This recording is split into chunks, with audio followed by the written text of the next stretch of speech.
Ano ko ng promise ha? At hindi ako madaling makilig. Sobrang kinikilig ako kapag binigyan ko yung mga... Hindi ka pa naman pinapan...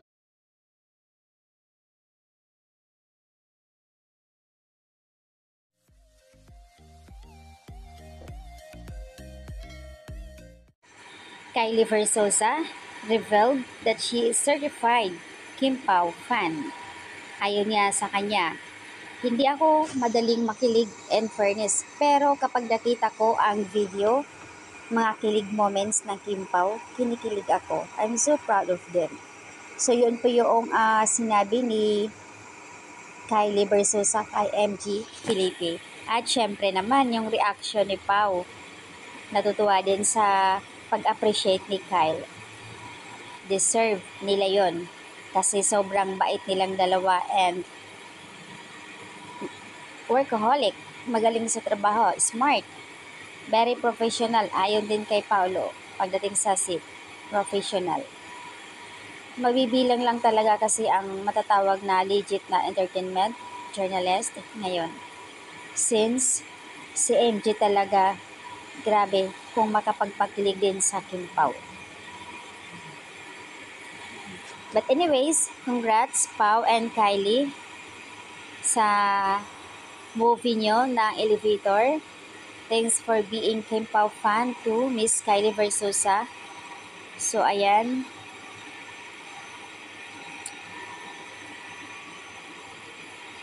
Marami ang nagpapasalamat kay Kylie Versosa mga Kim Pao fans sa pag-appreciate nito. And you already said what you want to say kay Pao, na hindi kami ganun kadaling kiligin, pero iba ang impact ng Kim Pao ba?